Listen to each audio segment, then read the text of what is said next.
8. So we have 8 times the absolute value of x minus 1 less than epsilon. Again, just the initial work. So now if I want to have something to say about absolute value of x minus 1, that is the distance between x and 1, apparently the distance between x and 1 should be less than epsilon on 8. Okay? X minus 1 less than epsilon on 8. Now I know what delta to pick. What delta am I going to pick? Epsilon on 8. Right? I'm just comparing this with this right here.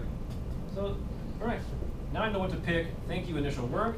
Pick delta equal to epsilon on 8, and that will guarantee that the proof proceeds properly. How do you get epsilon over 8? Would you just divide it both sides by 8? Yeah. Okay. Yeah. And the inequality still holds, correct? When you divide by positives, the inequality stays the same. So everything's fine. All right. Now we can start the proof. The proof would be, I need to say, symbols. For all epsilon, you guys can remember this? For all epsilon greater than 0, there exists a delta equal to epsilon on 8 such that if I start with the fact that 0 is less than x minus 1 less than epsilon on 8, I'm able to get to the latter part of the statement, which is actually what you started with. So now the proof is ridiculously simple. All you have to do is climb back up this chain, all right? The initial work is not only useful for telling you what delta should be in terms of epsilon, it also shows you the algebraic process in reverse as to how to proceed through the proof. So now you're just gonna go right back up through here, right? All right, so just multiply by 8. So we have 8 x minus 1 less than epsilon. Run the 8 inside here, right? You have 8x minus 8 less than epsilon, right? This initial assumption, this if here, is going to force us to get to the proper conclusion, right? And now I just split up that negative 8 into the plus 5 minus 13 that I know it came from, all right? I told you, I know it seems very backwards, but you would have no idea what the hell to do if you didn't do that initial work, I'm telling you. There we go. Pow. I don't want f there.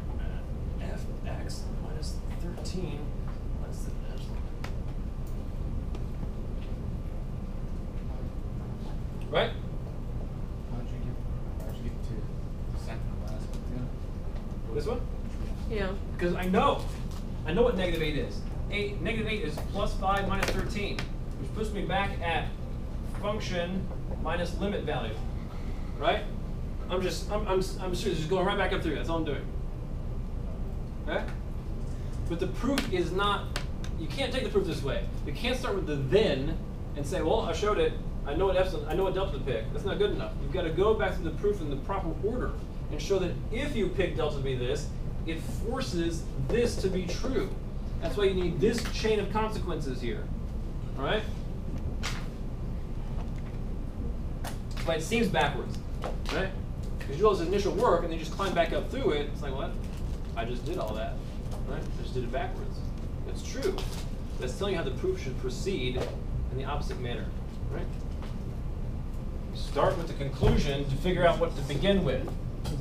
And then you actually begin with the delta and reach your conclusion in the proper manner.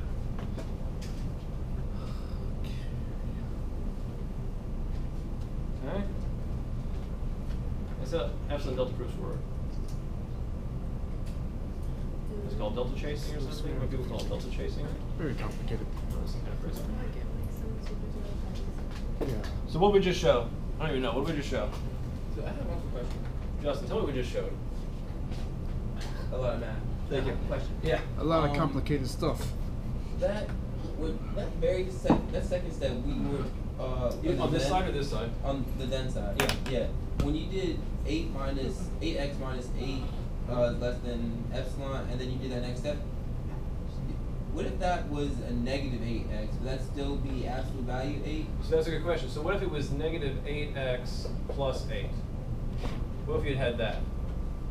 And you're trying to get to x minus 1 in there, right? Mm-hmm. You don't want negative x plus 1 right? You want x minus 1. Yeah. So then you factor off negative 8. But when you do it, it stays inside like this. Yeah. And then this is the same again. Absolute value of negative 8 is 8. Okay. So the proof would actually proceed in a very similar manner, even if that were negative. You just have to watch the sign. That's correct. And that's why I wrote it like this. Even though absolute value of 8 is clearly 8, but I didn't want to just factor the 8 out because there are cases where you need to factor out a negative to get the proper expression to compare over here. And you want to make sure you keep an absolute value on it. Okay. Because otherwise, in a second, you're going to try to divide by a negative. And now, if delta is supposed to be this, that doesn't make any sense because delta is supposed to be greater than 0 all the time. And now it's going to be negative. Okay. So that would be a problem. Okay. All right. Let's just do another one. It can only get better. All right. Oh, You got the linear functions though, right? The linear function's pretty clear. That what popped out? The slope. If you think about it, the slope of the linear function popped out and you divided it by it, right? So delta was epsilon over the slope of the linear function. Right? That's maybe too much to think about, whatever. Just understand how to get through this. Let's try something.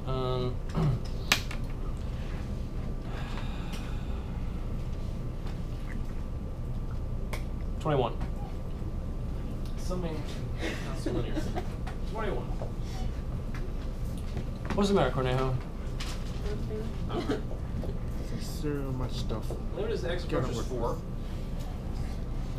of x squared minus 16 over x minus 4 equals 8.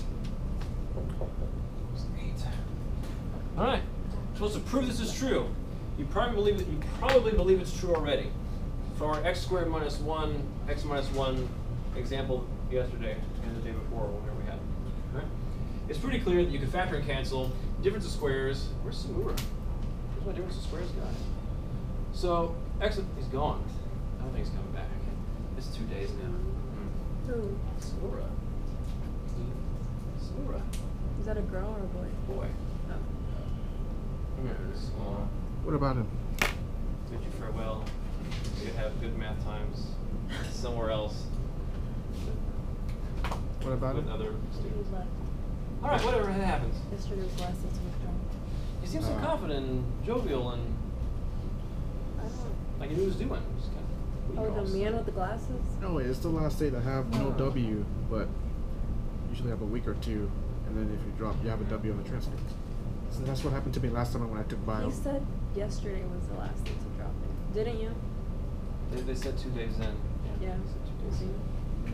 It's Do they like change the? They have exceptions different sometimes. than but like a regular. that's the No. Last summer when I took bio, the 5 week. Difference of That's squares, last x year. minus 4, x plus 4. X minus 4s would cancel. You left the x plus 4, you plug in the 4, you get an 8. We all believe the limit is 8, right?